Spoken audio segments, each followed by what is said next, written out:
Hello everyone. Today in theory base of accounting class 11th accountancy, I am going to discuss the next topic, that is IFRS and Ind AS. Let's start the topic. First, the meaning of International Financial Reporting Standard, that is known as IFRS. IFRS is a set of accounting standard developed by International Accounting Standard Board to bring uniformity in preparation of financial report at international level. Accounting standard जो कि IFRS का है, international financial reporting standard, ये एक set है accounting standard का जिसको कि डेवलप किया गया है इंटरनेशनल अकाउंटिंग स्टैंडर्ड बोर्ड के द्वारा. The purpose is bring uniformity in preparation of financial report at international level. International level पर अकाउंटिंग रिपोर्ट्स की प्रिपरेशन में यूनिफॉर्मिटी ले आना. IFRS की ज़रूरत क्यों पड़ी? Due to globalisation, when one country is trading with another country, in that condition there is the problem of understanding of financial statement. So International Accounting Standard Board developed this IFRS for the purpose of bring uniformity in preparation of financial report. जब एक country से दूसरी country में trading activities होने लगी तो इसका ये रिज़ल्ट हुआ कि डिफरेंट कंट्रीज़ के अपने रूल्स होते हैं जिसके अकॉर्डिंग फाइनेंशियल स्टेटमेंट को प्रिपेयर किए जाते हैं. अब यहाँ पे प्रॉब्लम ये आया कि जब एक कंट्री का दूसरी कंट्री के साथ ट्रेड हो रहा है तो जब डिफरेंट अकाउंटिंग पॉलिसीज़ को रूल्स को फॉलो करेंगे तो जो फाइनेंशियल स्टेटमेंट या रिपोर्ट्स होती हैं वो सभी कंट्रीज़ की अलग अलग होने लगी. तो प्रॉब्लम ये आई कि इसको अंडरस्टैंड कैसे किया जाए. तो इस अंडरस्टैंडिंग को बढ़ावा देने के लिए, फैसिलिटेट करने के लिए इंटरनेशनल अकाउंटिंग स्टैंडर्ड बोर्ड के द्वारा यहाँ पर IFRS को डेवलप किया गया. और इसका ये पर्पज़ है कि इंटरनेशनल लेवल पे जितनी भी कंट्रीज़ आपस में ट्रेड करती हैं उनकी जो फाइनेंशियल स्टेटमेंट बनाई जाएगी वह एक सेट ऑफ रूल्स को फॉलो करके, एक स्टैंडर्ड या नॉर्म्स को फॉलो करके बनाया जाएगा, जिससे कि उनके अकाउंटिंग इंफॉर्मेशन या रिपोर्ट्स के अंतर्गत यूनिफॉर्मिटी हो, ताकि एवरी कंट्री के जो ट्रेडर्स हैं उस फाइनेंशियल रिपोर्ट को आसानी के साथ समझ सकें.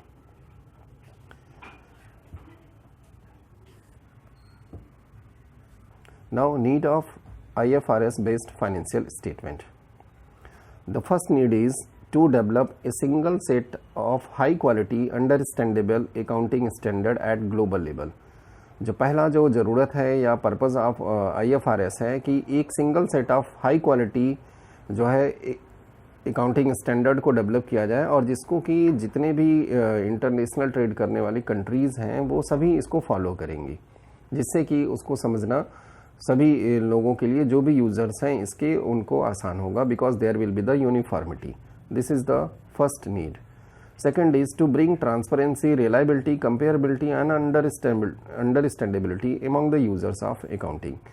अकाउंटिंग के यूज़र्स के बीच में ट्रांसपेरेंसी ले आना है, रिलायबिलिटी को बढ़ावा देना है, कंपेरेबिलिटी को फैसिलिटेट करना है, अंडरस्टैंडेबिलिटी की क्वालिटी को इम्प्रूव करना है, इंक्रीज़ करना है. This is the second need of IFRS. क्योंकि जब एक जैसे सेट ऑफ रूल्स को फॉलो करेंगे, एक जैसे नॉर्म्स को फॉलो करेंगे, तो डेफिनेटली इसका रिजल्ट ये होगा कि अकाउंटिंग इन्फॉर्मेशन के अंदर जो क्वालिटेटिव कैरेक्टरिस्टिक्स होनी चाहिए वह आएगी, वो इम्प्रूव होगी. Next third is to bring coordination between national and international accounting standard. जब हम एक स्टैंडर्ड कोड ऑफ कंडक्ट या आप कह सकते हैं कि सेट ऑफ रूल को फॉलो करेंगे तो इसका ये रिज़ल्ट होगा, जो हमारी नेशनल अकाउंटिंग है और इंटरनेशनल अकाउंटिंग है उन दोनों के बीच में एक कोऑर्डिनेशन बढ़ेगा, क्योंकि हम एक जैसे रूल को यहाँ पर फॉलो करना शुरू कर देते हैं. Fourth is to promote the use of proper accounting standard. और एक प्रॉपर अकाउंटिंग स्टैंडर्ड की यूज़ को प्रमोट करना जो है ये IFRS का नीड है या ज़रूरत है. Now next is assumptions in international financial reporting standard. कौन कौन से assumptions को यहाँ पे फॉलो किया जाता है? तो पहला assumptions है equal assumption. ये assumption हमने अकाउंटिंग स्टैंडर्ड के पहले जो टॉपिक हमने डिस्कस किया था अकाउंटिंग प्रिंसिपल्स, इसमें ऑलरेडी आपके साथ हमने डिस्कस किया हुआ है. The transactions are recorded in the books of account on accrual basis, that is as and when they occur and not when the settlement of transaction take place. Means transactions, whether it is in cash or credit, the transaction is recorded at the same point of time when it took place in the business, whether money is received or not. चाहे पैसा मिले या ना मिले, settlement हो या ना हो, लेकिन इसको हम बुक्स ऑफ अकाउंट में उसी समय रिकॉर्ड करेंगे जिस समय ये ट्रांजैक्शन बिजनेस के अंतर्गत होगा। तो ये एक्यूरेट एजम्पशंस को IFRS में भी फॉलो किया जाता है। Next is going concern assumption, जिसमें आपको बताया गया था कि बिजनेस की जो लाइफ होगी इनडेफिनिट पीरियड ऑफ टाइम तक होगी, लॉन्गर लाइफ होगी। तो यहाँ पर भी IFRS भी सेम एज्यूम करता है कि it is assume that the life of business is infinite, that is the entity will continue its operation for an indefinite period. Business जो है वो आगे चलता रहेगा। नेक्स्ट इज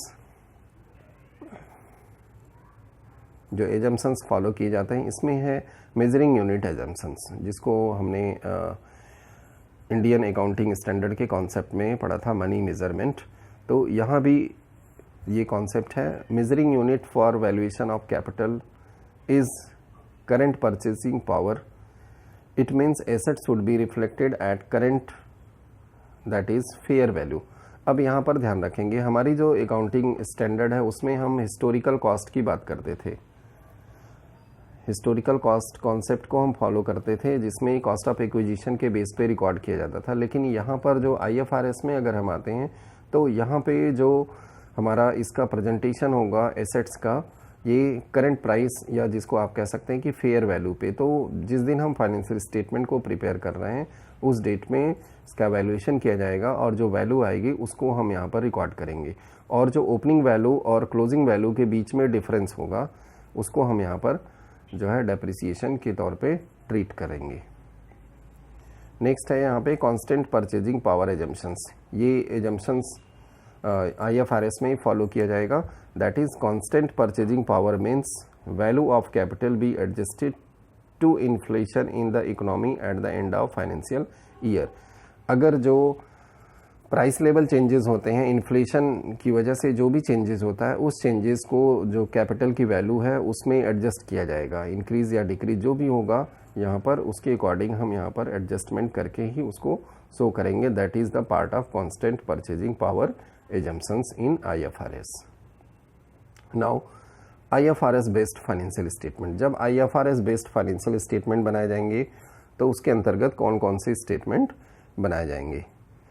फर्स्ट जो बनेगा स्टेटमेंट ऑफ फाइनेंशियल पोजीशन, और इस स्टेटमेंट के अंतर्गत 3 सेपरेट स्टेटमेंट बनेंगे। एसेट्स की जो बिजनेस की सभी एसेट्स होंगी, जो फिजिकल प्रॉपर्टीज़ होती हैं, इन सभी को जिसमें tangible intangible means all type of assets इसके अंतर्गत इंक्लूड किया जाएगा और उसको रिकॉर्ड किया जाएगा। दूसरा जो स्टेटमेंट बनेगा यहाँ पे लायबिलिटी का स्टेटमेंट बनेगा और इसके अंतर्गत बिजनेस की पूरी लायबिलिटीज़ को शो किया जाएगा। और थर्ड जो होगा इक्विटी, जिसको कि आप ओनर्स फंड कहते हैं या ओनर्स इक्विटी, और इसका ये स्टेटमेंट बनेगा और इसमें ओनर्स की इक्विटी को शो किया जाएगा। तो ये पहला स्टेटमेंट हुआ, स्टेटमेंट ऑफ फाइनेंशियल पोजीशन।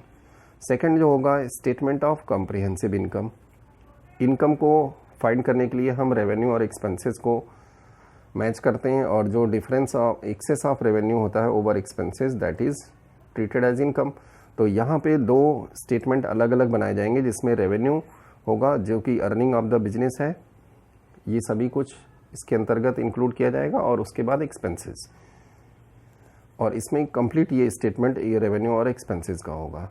इसके बाद जो स्टेटमेंट बनाया जाएगा statement of change in equity, जो ओनर्स इक्विटी है उसमें जो भी चेंजेस होंगे उसको यहाँ पे रिफ्लेक्ट किया जाएगा फ्रॉम प्रीवियस ईयर या opening balance to closing balance यहाँ पर।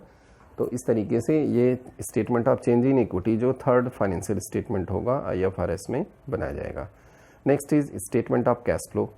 इसके अंतर्गत हम कैश के इनफ्लो एंड आउटफ्लो को, पैसा कहाँ से आया कैश और कहाँ पे यूज़ किया गया, इसको रिफ्लेक्ट करने के लिए स्टेटमेंट बनाते हैं। तो यहाँ पे ये 4th स्टेटमेंट बनेगा, statement of cash flow. And next is notes and significant accounting policies. इसके अंतर्गत हम जो भी ट्रांजैक्शंस फाइनेंशियल स्टेटमेंट में शो करेंगे उन सभी के नोट्स यहाँ पे डिटेल लिखे जाएंगे, और साथ में जो अकाउंटिंग पॉलिसीज़ को हम फॉलो कर रहे हैं for preparing the financial statement and maintaining books of account, उस पॉलिसी को यहाँ पे शो किया जाएगा IFRS के अकॉर्डिंग फाइनेंशियल स्टेटमेंट को प्रिपेयर करते समय। तो these are the IFRS financial statement. Now difference between IFRS and Indian GAAP और इंडियन अकाउंटिंग स्टैंडर्ड। अब हमें यहाँ पे जानना है कि जो इंटरनेशनल फाइनेंशियल रिपोर्टिंग स्टैंडर्ड है और इंडियन अकाउंटिंग स्टैंडर्ड है, इन दोनों में क्या बेसिक डिफरेंसेस हैं। तो फर्स्ट आप ध्यान दीजिए, जो IFRS है are principle based while Indian GAAP are rule based accounting.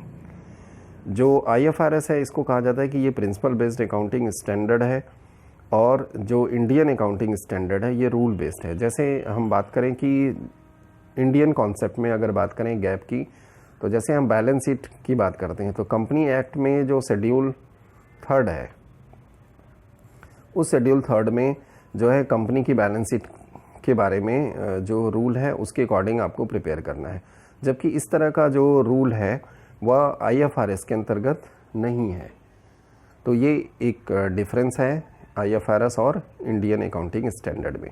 Second is Indian accounting is format based where as international जो IFRS है that is not prescribe any specific format. हमारे यहाँ जो अकाउंटिंग स्टैंडर्ड है इसमें statement of PL अगर हम बना रहे हैं तो उसका भी एक सर्टेन फॉर्मेट दिया गया है जिसको हमें फॉलो करना है। बैलेंस शीट की अगर बात करें तो इसका भी एक सर्टेन फॉर्मेट दिया गया है कंपनी एक्ट में, उसी के अकॉर्डिंग हमें अपने फाइनेंशियल स्टेटमेंट्स को प्रिपेयर करना है। जबकि इंटरनेशनल फाइनेंशियल रिपोर्टिंग स्टैंडर्ड की बात करें तो यहाँ पर कोई भी स्पेसिफिक फॉर्मेट को सजेस्ट नहीं किया गया। ये दूसरा डिफरेंस है। IFRS are based on fair value concept while Indian GAAP are based on historical cost concept। अगर हम IFRS की बात करें तो ये फेयर वैल्यू जैसा हमने अभी बताया एसेट्स का जो है on the date of preparation of financial statement जो है वैल्यूएशन किया जाएगा और उसी वैल्यू पे उसको रिकॉर्ड किया जाएगा।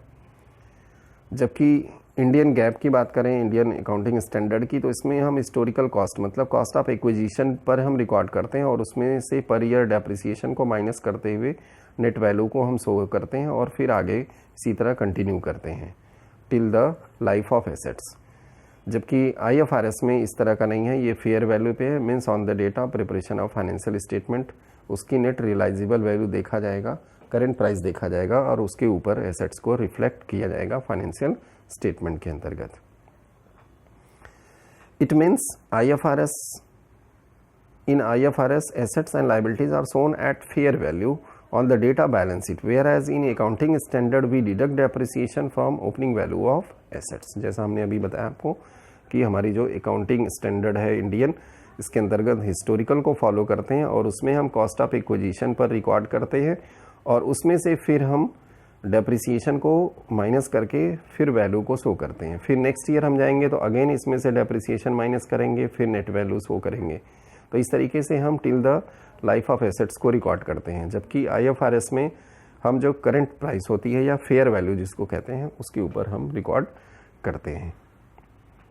तो ये बेसिक डिफरेंस है IFRS और इंडियन गैप के अंतर्गत।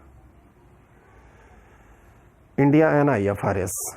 India has 2 option. जब IFRS को डेवलप किया गया है इंटरनेशनल अकाउंटिंग स्टैंडर्ड बोर्ड के द्वारा, तो इंडिया के पास जो 2 ऑप्शन हैं कि हम इसको किस तरीके से अपने यहाँ अकाउंटिंग में इम्प्लीमेंट करें।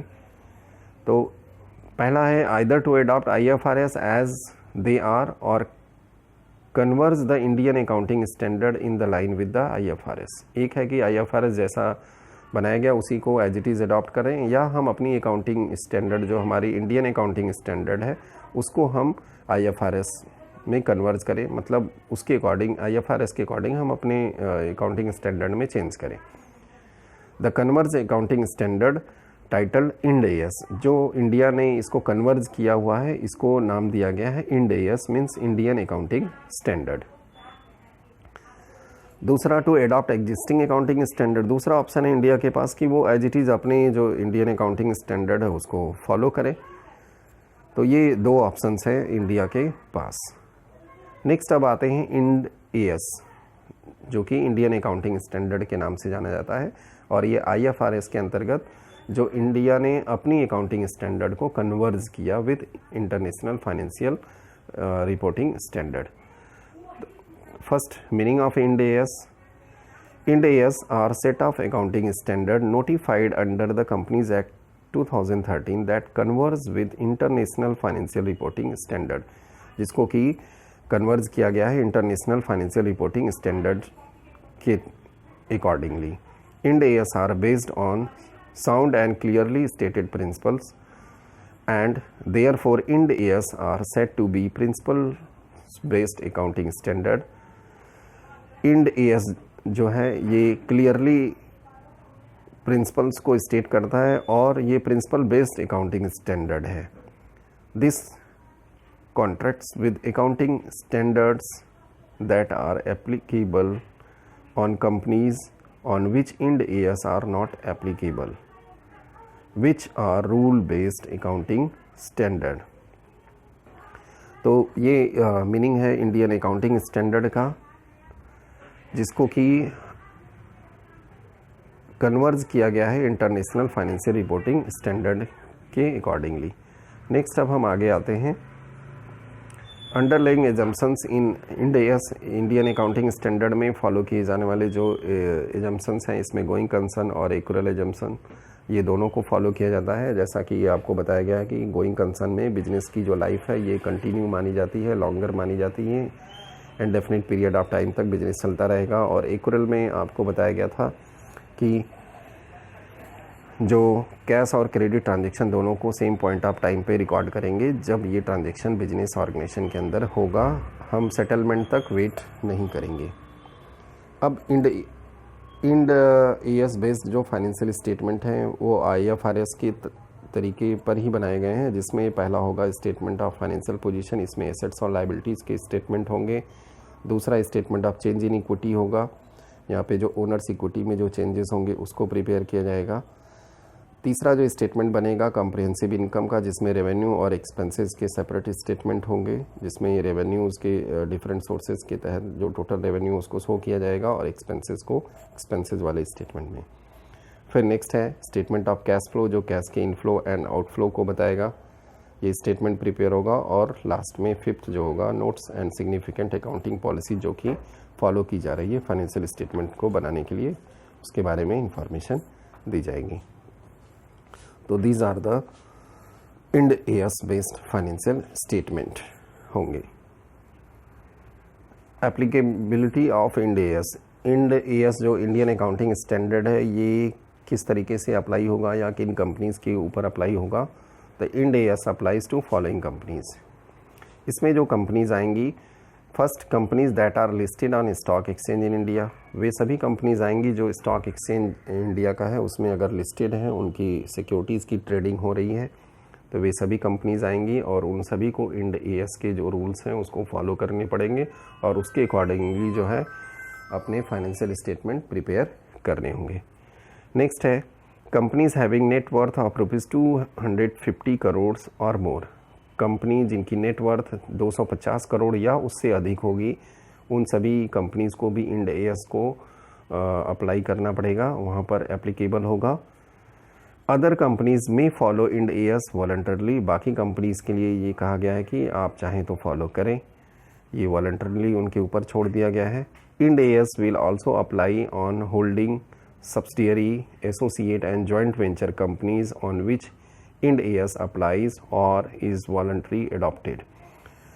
ये जो होल्डिंग कंपनीज़ होती हैं, सब्सिडियरी कंपनीज़ होती हैं, एसोसिएट एंड जॉइंट वेंचर जो कंपनीज़ हैं, इन सब के ऊपर भी IND AS लागू होगा। जो लिमिटेशंस यहाँ दी गई है, जो कंडीशंस यहाँ पे दी गई है, इसके अकॉर्डिंग, और या तो वॉलंटरली अगर वो अडॉप्ट करना चाहते हैं तो now they can adopt IND AS। तो these are the applicability of IND AS। I hope आपको इंडियन अकाउंटिंग स्टैंडर्ड और IFRS के बारे में जो हमने यहाँ डिस्कस किया वो समझ में आया होगा। Thank you very much for watching this video. Keep watching, like and share.